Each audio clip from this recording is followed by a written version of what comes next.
so that's how the shamanic powers of rolling thunder came into existence. Some of the stories go back to the 80s, some are more recent, but I love the ones by Jean Millay, who is a colleague of yours, and she talked about visiting Meditante. Share with us a little bit about the center that Rolling Thunder founded, that city, and his grandson now keeps going. Well, Meditante means go in peace in one of the indigenous dialects. And for many, many years, Rolling Thunder wanted to set up a healing center and a cultural center where people could actually learn the Indian ways. And he finally was able to do so with the donations he got from the Grateful Dead and also lecture fees he got from his lectures both here and in Europe. And for a decade, it was a very unusual community where people from literally all over the world, people from various ethnic groups and even of various ages, came and lived the Indian way with Rolling Thunder as the shaman and as the mentor and as the teacher. And I was there several times. The kitchen was a lively place, and they prepared foods according to Rolling Thunder's suggested diet, and they prepared a lot of Native American foods like succotash. And they did the ceremonies, the dances. They did not observe Western holidays, but they did observe birthdays in a great, grand, and glorious way. And then I hate to tell you, but Meditante fell apart when Rolling Thunder's wife, Spotted Fawn, died. And I visited her several times in the hospital. She had a very advanced stage of cancer, and she kept cheerful and hopeful and loving through the whole thing. But without a doubt, Spotted Fawn, this would be Sidney Morningstar's grandmother, she was the soul of heart of Metatati, and it was like when the heart stops beating, the organism dies. Mm-hmm. When you read... But it's like Camelot. For one glorious moment, there was Camelot, and for one glorious decade, there was Meditante. Well, you know, it's interesting. Things do have their time, and sometimes as much as we might deny our own powers as individuals, it's because of one of us being there, whoever that one might be. And that's another beautiful example of it, how one soul can hold a center for thousands of people. Yes, it certainly is. And several of the stories in our book, The Shamanic Powers of Rolling Thunder, are from people who spent time at Meditante and who visited Meditante. And you mentioned Jean Millay. She has some wonderful stories about Meditante that she tells in not one, not two, but three different chapters of the book. Well, you know, and I thought one of the interesting things, and you had brought this up in another discussions we've had about the power of suggestion, because as Jean describes, you know, her friend, a girlfriend who got a spider bite, and then Rolling Thunder came to heal her and did this very elaborate, you know, chewing and sucking and this, and that there's a lot of, what's the right word? Dramatics that goes on to bring the recipient or the viewer into the ritual itself. Share with us a little bit about this process of sort of the dramatic, I guess it's, I don't know what you call it, entrainment. Well, shamans were very instrumental actually in human evolution, because if people did not respond to the shamanic rituals, they died and their genes dropped out of the gene pool. If people did respond to the shamanic rituals, whether or not there was an inherent power or not, or actual power, they did respond to the drama, and this stimulated their immune system, it stimulated their inner healing capacity, and they survived, and their genes went on to enliven their ancestors, their descendants. And it also laid the groundwork for hypnosis, suggestion, the placebo effect, and many things that are now common in not only medicine but other forms of healing. Rolling Thunder was a master of drama. He had a white buckskin suit that he wore for a lot of his healing ceremonies. He had a feather in his cap much of the time. He had various jewelry and necklaces given to him by supporters in all parts of the world. And so he made a very, very dramatic appearance whenever he appeared. And that enough was the beginning of a person's healing if they were hoping to come to him for healing. Mm-hmm. And that's what you've commented in the past about shamans in general, wherever they are in the world, that if you don't have faith in the person, and it can be a healer, it can be a surgeon, it can be a psychologist, if there isn't some faith in the process, then the body doesn't heal. But I thought it really interesting. One of Jean Millet's comments was that Rolling Thunder had this total command of the herbs in Nevada where he lived. And that I also liked this part where she recorded that, quote, he told me that if he needed a medicine that he didn't have, he would charge up a glass of water with firm intention, and his patient would improve after drinking it. And this goes to something you've said before. How much of it is really about the substance a shaman uses as much as the faith the person has in the shaman? I think that in addition to the charisma and the healing power of the shaman and the appearance and the ritual that the shaman conducts, the other end of the scale is the healee, the patient or the client, and it is that person's faith, hope, and expectation that closes the gap between the shaman and the patient and enables the healing to take place. And of course, we'll never know how much of this is due to the unseen forces that Rolling Thunder talks about and how much is due to the inner self-healer of the client. That Rolling Thunder kept saying that I can't heal people that don't want to be healed because I can't access the shaman within all of us. So Rolling Thunder was very aware of the inner healing capacities that we all have, and he tried his best to evoke that self-healing. Yeah, I like the way that Jean remembers it being said, is that it's the body that actually balances itself into healing. And if the person can't release the fear, then healing can't be enabled. And it reminded me a little bit of my late teacher, Terry Edward Ross, who taught me how to dowse. And in a posthumous book they wrote about his work called The Divining Mind, or was it The Divining Heart, I think was the posthumous one.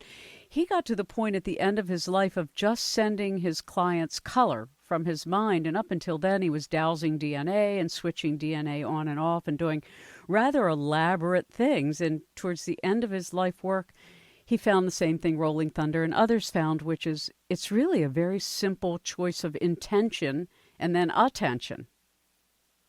You are so right, and intention is the key word in a lot of what we do with consciousness, especially when it comes to healing and even when it comes to psychotherapy and counseling. The intention on the part of the therapist and of the client is a very, very key factor. And I've seen this many times around the world, both with shamans and with psychotherapists. If you're just joining us, our guest is Dr. Stanley Krippner. We're discussing the shamanic powers of Rolling Thunder as experienced by people such as Alberto Villaldo, John Perry Barlow, Larry Dawsey, whom you know from our show, and others. It's written by, co-edited by Stanley Krippner and City and Morningstar Jones. Again, a Bear and Company 2016 release, and you can find them at www.innertraditions.com. Hello, my name is Matthew Fox, and I'm a spiritual theologian, author of a number of books, including Christian Mystics and The Pope's War. And you are listening to 21st Century Radio with Dr. Zoe, and I commend Dr. Zoe for her wonderful work and for having a program that offers alternative ways of seeing the world and seeing it through the glasses of spirituality and ethics. So stay listening. Dr. Stanley Krippner is our guest, and besides being the recipient of distinguished awards, he's the author and co-author of many books, including The Voice of Rolling Thunder, which we discussed earlier in the season with City and Morningstar Jones as well, Demystifying Shamans and Their World, which he co-authored with Adam Rock, Personal Mythology, and Extraordinary Dreams and How to Work with Them. tonight we're looking at his new co-edited book called The Shamanic Powers of Rolling Thunder. So coming back to some of that, Stan, you have offered a number of entries as well in terms of your experience with Rolling Thunder. And one of them, you begin by talking about suicide as being the second leading cause of death among Native American individuals who are between 15 and 34 years old. Why is this so important? It's very important to realize this because suicide is one way that young people who are in despair register their disillusionment with life.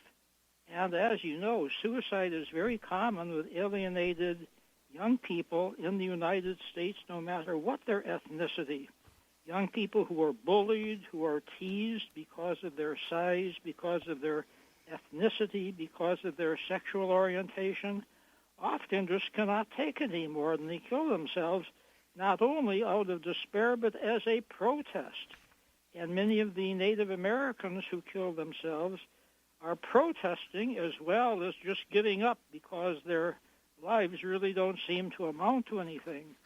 So this is really a task for our society to instill some sort of power and pride in people of whatever age, whatever gender, whatever ethnicity, so that they can keep on going with their lives.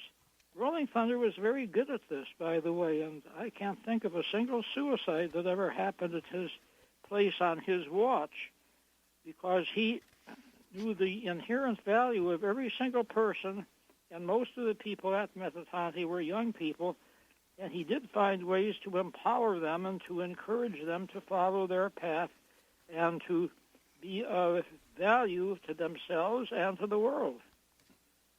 You describe as one of your entrees or entries, We Know How, and it described your own experience with a tribe, a group living in the province of Parana, Brazil.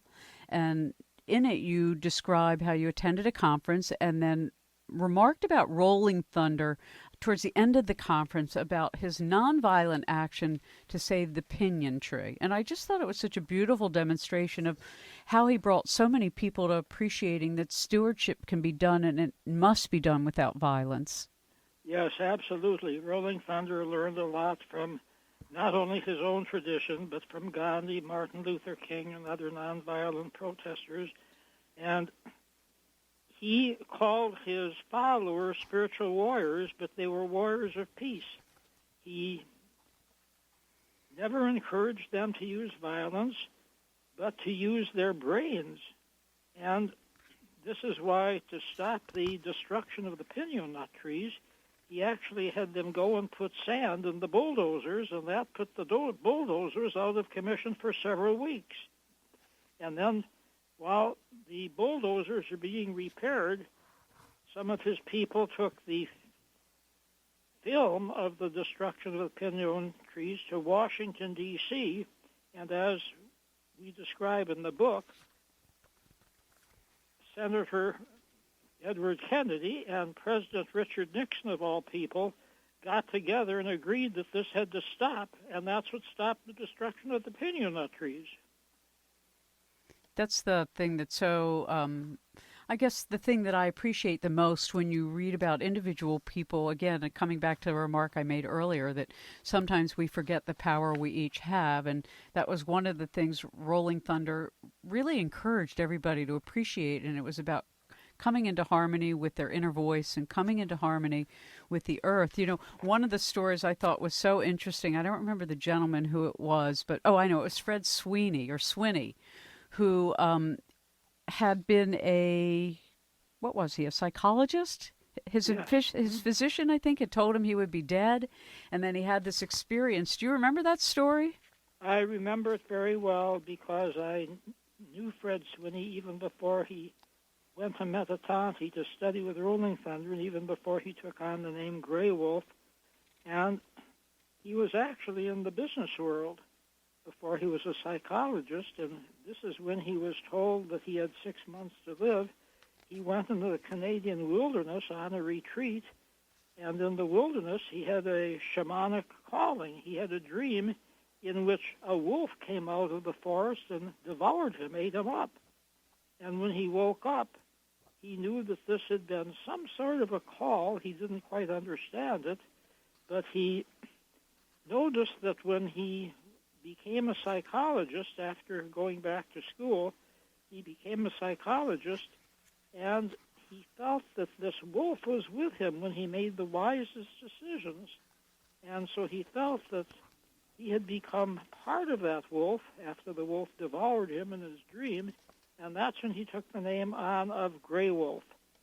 Then he went to Rolling Thunder for some additional work and additional learning and brought that back. So he was extremely helpful to his clients, actually, in the state of Oregon.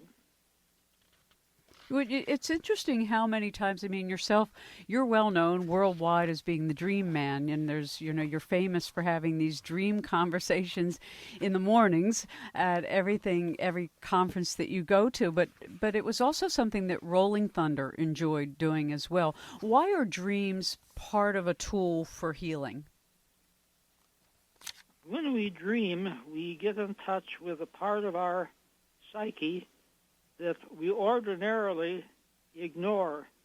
In technical terms, it's called the default mechanism of the brain that takes over when the rational, logical mechanism is incapacitated or asleep. And this secondary way of thinking and feeling has its own wisdom, and it has its own wisdom in that it ignores our usual constraints of time and space and energy and all those other parameters of Western science. It just goes its own way, sees into the future, picks up information from the past, visits other worlds, enables healing to take place. And so Rolling Thunder not only got some good ideas from his dreams, but he was very adept in working with people's dreams, and he would very rarely take them literally. He would look for the symbol and the metaphor behind the dreams and work with them in a very sophisticated way. As we mentioned at the start of the discussion, Rolling Thunder, of course, the name tells us one of the things that people remember the most, and there are a number of entries in the book about his use of Rolling Thunder.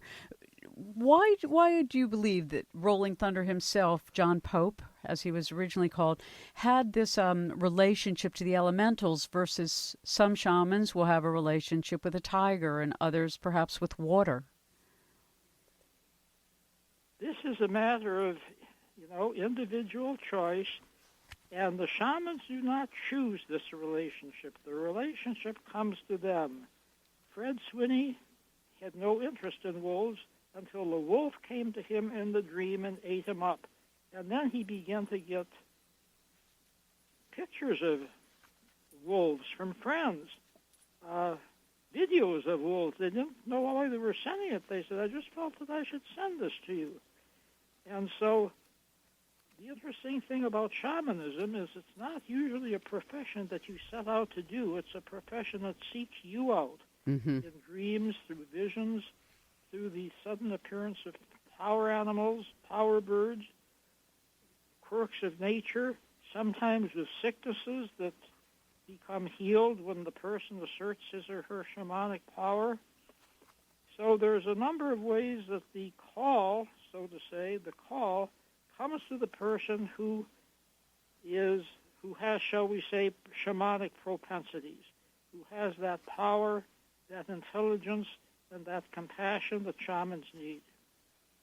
Yeah, you had mentioned the key word, of course, being service. And so there are many people who perhaps, learn certain techniques, but their intention is not service. And that's always of concern to me when people say, well, I'm going to go take a workshop with so-and-so. And I just sort of, in a pleasant way, try to remind them that they are being charged a lot of money for it, and to ask whether or not this person is in a service community. I find that, I think it's important. It's one thing to learn technique. It's another thing to practice something authentically. You are so right. And Rolling Thunder did a number of workshops, but he certainly didn't say that people could become shamans after taking the workshops. Exactly. In his workshops, he gave them a lot of common sense advice a lot of recipes for herbs that they could find very easily in woods, forests, mountains, trees, or in their backyard, how to use those herbs, also how to think and feel in empowering ways. So his workshops were very down-to-earth and common sense oriented. Yeah, and one of the things, of course, everybody knew him for, in addition to his ability to bring rolling thunder and rain, is he talked a lot about disaster for the earth. And, he's not alone in this, but I think in the book it mentioned lame deer and sun bear, which are two other 20th century Native American prophets who really underscored this same theme. How did Rolling Thunder approach this, what he could see already being so dire for Mother Earth? Well, this, of course, is one of his contributions, as well as some of the other shamans who you've mentioned, who are very alarmed at the way that the human contingent on Earth has been treating the Earth basically over the past few thousand years. Originally, people were at one with the Earth, and even today, indigenous people take good care of the earth in terms of not polluting it, in terms of giving back to the earth what the earth gives to them. But that lesson has been lost to what we call Western civilization. And Rolling Thunder was very quick to pick up on this, and of course he forecast global warming before it became a common term. And many of the statements that he made came to pass. One that I remember personally, I was there for his 80th birthday party, I think it was, in Santa Cruz, and he was having a good time with everybody, having buffalo meat to eat, succotash, other Native American dishes. And a few days later he said, I've got to leave Santa Cruz because something really terrible is going to happen here. So he and his group got in their van and went back to Nevada, and shortly after they left, we had the Loma Prieta earthquake.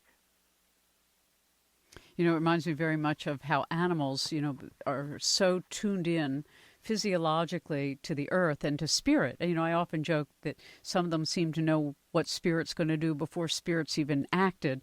And we see this with the shaman tradition in general, is this attunement to everything that's vibrational, that it doesn't have to be words and somebody doesn't have to make a big announcement, but there's a knowing. It seems to me, though, Stan, one of the challenges for people is lots of people have a sensitivity, or they have a feeling, or they have a dream, but it's not paying attention to it, meaning oftentimes we're given all the information we need, just like a shaman is, but we don't follow up on it. You're right, it's a shame. People tend to overuse the rational, logical aspects of their psyche and don't pay enough attention to creativity, to insight, or to the subtle parts of the universe that keep trying to bring their attention to important issues, dreaming, of course, being one way that they could get this information. Yeah, in my new book, which you had a chance to look at, even though it's not totally ready for public viewing, I spent 2 years dreaming with these white spirit animals in the way that shamans do, and it was a fascinating experience for me to appreciate how any one of us, given the desire to serve a species or a tree or a cloud or a flower or a bear, if my experience is probably what any of us can do and what shamans do by practice, it means we can incubate answers to any problem we face, whether it's personal, collective, national, international. Well, of course, you're right. And people say, well, what can one person do? Actually, one person can do a lot. Costa Rica is trying to save its rainforests, and I actually donated a small amount of money that has bought a couple of acres in Costa Rica, and that will never be turned into development. That is now part of the national park in Costa Rica. And many other individuals have done the same thing, some of them giving much more money than I gave.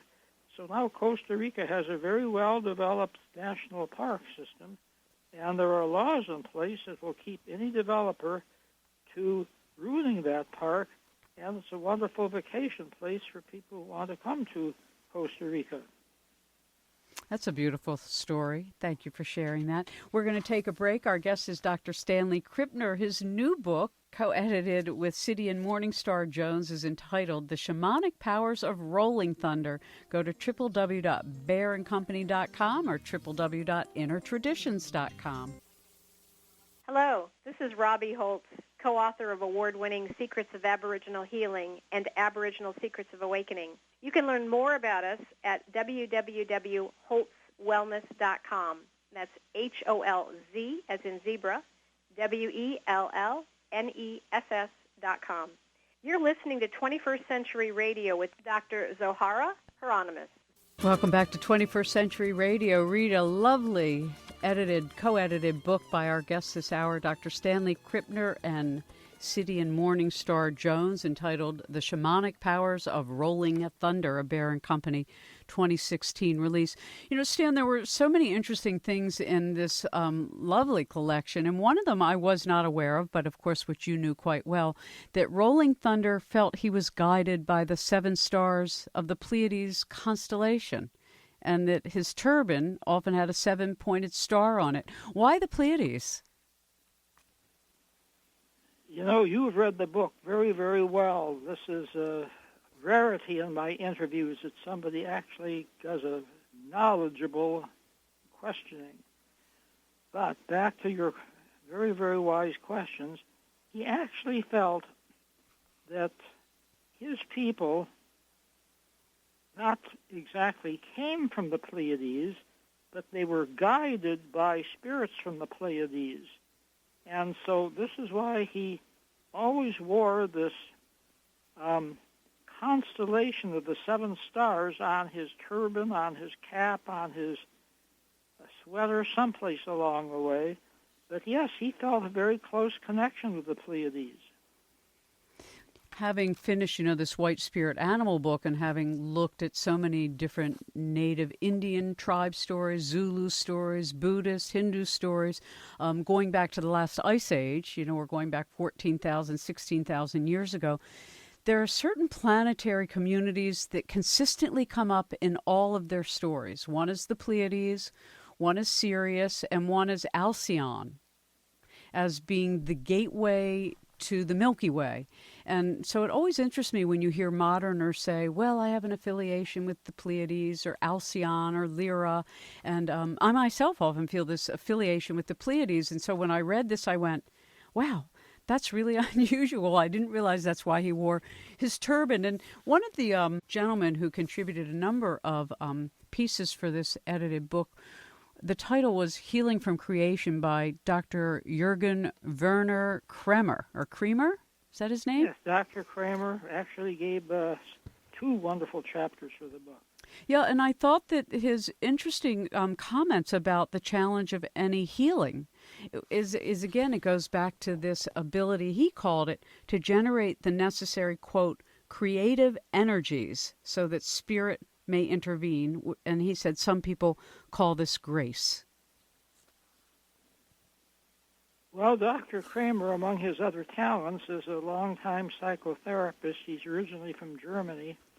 And so he is using a lot of terms that today's energy healers are using, except he was using those terms and those practices 30 and 40 years ago.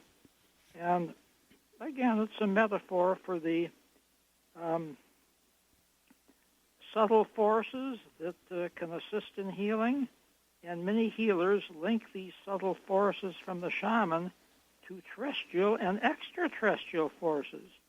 Not only the forces from the mountains and the trees and the deserts and the oceans and the forests, but from the stars, from the cosmos, from what we call heavenly bodies. And why not? We're all one. Creation is all one, and some people might have the ability to tap into something that we think is at a distance, but actually at another dimension is right there with us today. A lovely comment about Rolling Thunder's vision included his appreciation for using technology for change. This, of course, is why Rolling Thunder did not turn his back on technology. He saw that technology could be very, very effective, and many of his spiritual warriors were young people who brought their computers, their iPads, their iPhones with them to Metatanti and taught Rolling Thunder the advantage of using them. In fact, Sidian Morningstar Jones used his iPhone to interview people for our books, and so we owe a great deal of gratitude to technology for getting the words of people just right and just correct and at greater length than if they would have had to write something out themselves. And the very last part of the book, we have an afterthought by Stephen Spear taking off on the word Sidian, which is Sidian's adopted name, not his real name, but a name that he created himself in honor of Obsidian, the sacred black stone of the Mayas and the Aztecs. And what Stephen Spear says is, yes, but not only is the black stone a part of ancient history, it's a part of modern history. Just look at the iPhone that Sidian has been using, and that's black and that's shiny. So there you have Sidian and Obsidian up to date, a very clever connection that none of us had picked up on before. How interesting.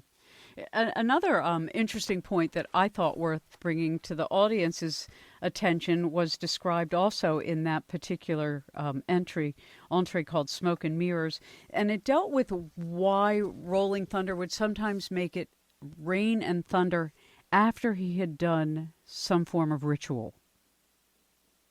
He often felt that the rain would cover up the tracks of the ritual so that curious strangers would not think that there'd been some sort of pagan or heathen festival going on. And so it was sort of a way of bringing things to a close and sort of covering up the evidence. Yeah, and then I read another interesting aspect, at least the way he sometimes would speak of it, is that it was to get rid of the powers that had been brought up. And because somebody malevolent, and we often talked about this decades ago, of it's one thing to learn how to do something, it's another thing to know how to close, how to finish, how to ground, because you can bring a great deal of energies up from the earth or out of the elementals or in the woods, and if you summon them and then you don't give them anything to do, the next person who walks through the woods, who may not have good intention, can actually do harm or be harmed. Well, Rolling Thunder was very big on finishing things off, and not only did he bring on the rain to cover up the tracks, he brought on the rain to dissipate any leftover energy that might be there and that could be put to malevolent use. Also, when he did his cupping and sucking of people and drew poisonous stuff out of their body, he would spit in the pail, and then he would instruct one of his people to take the pail to a remote area and empty it and bury it. Again, instead of just dumping it on the ground, which would be irresponsible, he felt that it should be buried so it would not be picked up by malevolent people and put to bad use. Yeah, exactly.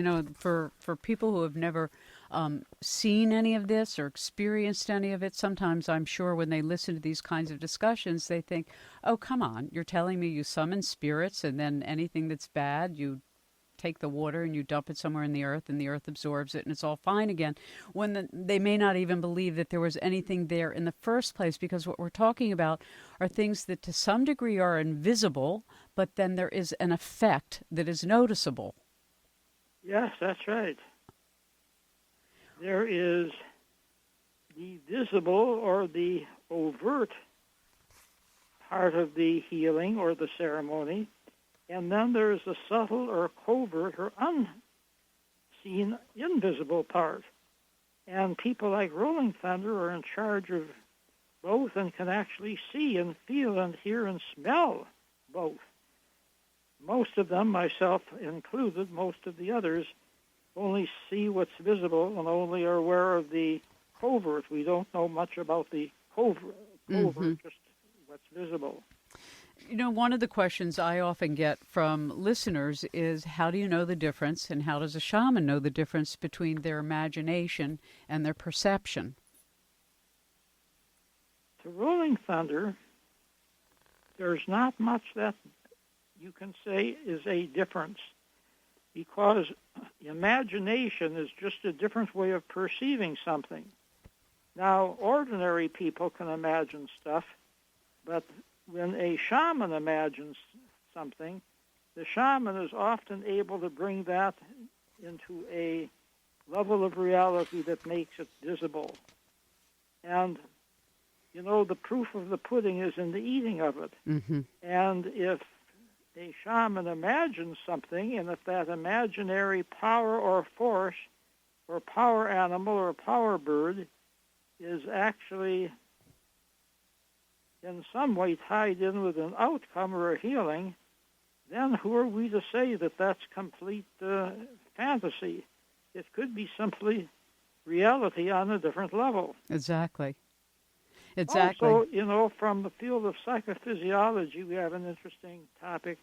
A lot of sports people will rehearse a tennis move or a golf move or a basketball move. They will do this in their imagination. And the same part of the brain is activated when they do this in their imagination that's activated when they do it on the course or on the golf course or on the basketball court. So, from the brain's point of view, they don't see the difference. Right. And of course, that's also why when we've talked about trauma in the past, it's so important for all of us to appreciate that when we're watching violent news stories or playing violent video games or involving ourselves in things that are pretty destructive, it's not that nothing is happening. Something very big is actually going on in our bodies physiologically, which doesn't know the difference between something that you might call in the present time now a murder in your house versus seeing a murder on TV. Oh, you are so right. People don't pay enough attention to this because the line between imagination and perceptual reality is a very fuzzy one, a very indistinct one. And many people do something that's violent or just simply mischievous, and the next day, oh, that was part of a dream, that was part of my imagination. They don't even realize that they did it because the line between inner and outer reality is so fuzzy. Right, and as some traditions would teach us that what we think is outer reality is itself an illusion that we're actually creating through our perception. I mean, we could spend a day or two on that one. But coming back to Rolling Thunder and some of the other chiefs like Chief Joseph in Seattle, who I've talked about over the years, or the mamas of the Kogi, you know, who see Earth as a living network, all of these people and all of these traditions are basically calling all of us out to pay attention to the reverent world we're part of, or to be reverent towards the world, that none of us is separate and nothing in the world is separate from us. Well, you're right, and I have to make a little correction. Rolling Thunder would not let people call him chief, because a chief is the political and military leader of the tribe. Right. And the shaman or the medicine man or the medicine woman is the counselor, the mediator, and the healer. And most tribes have both. They have a female or even a male shaman. There are some notable female shamans, as I said before. Right. But also they will have a chief who is usually male, but in Native American tribes today, it's interesting how many female chiefs there are. And you don't call them chieftainesses anymore. You have to call them chief. That's the title that they deserve. Mm-hmm. I think that's one important thing about the revival of Native American studies and Native American practices. are we beginning to realize how much power women had before the European invasion and how women actually had more of a role in governance and in decision-making and in finances than did the wives of the colonists and settlers and soldiers who came over from Europe. No question about it. In fact, Dr. Bob and Laura Cortner's new book, The Secret Life of Lady Liberty, Goddess in the New World, does this absolutely exquisite job of describing how all this power that Native women had and that our forefathers, our founders, chose only to mimic some of what they taught. And one of them was not women as landholders, women as leaders, women as the ones who decided who would have a job and who wouldn't. But Stan, I want to thank you. Well, before you go on, Yes. I want to put a plug for the book, Lady Liberty. It's a wonderful book, and I hope your readers are aware of it and your listeners are aware of it. It is. It's called The Secret Life of Lady Liberty, Goddess in the New World, and there are links to the website and various interviews that Bob and Laura have done together, and they're headed up to give a big presentation at the National Arts Club, so hopefully we'll turn a bunch of people in the arts community into this understanding of the female goddess being the matrifocal cultures that we hope one day to restore on Earth. And by the way, that's what came out of my own work with the white spirit animals. Stan, the one message that surprised me the most from all of them was their urging humanity to return to a matrilineal society, which all our mammals have. Well, there you have it. That's right. There you go. We learn from the animals what we have forgotten. Dr. Stanley Krippner, a wonderful book, again with City and Morningstar Jones, The Shamanic Powers of Rolling Thunder. Go to www.innertraditions.com. 21st Century Radio is produced by Hieronimus and Company. Our executive producer and research assistant is Laura Cortner. Our engineer is Noah Dankner. I'm Dr. Zoh Hieronimus, and we hope you enjoyed the show.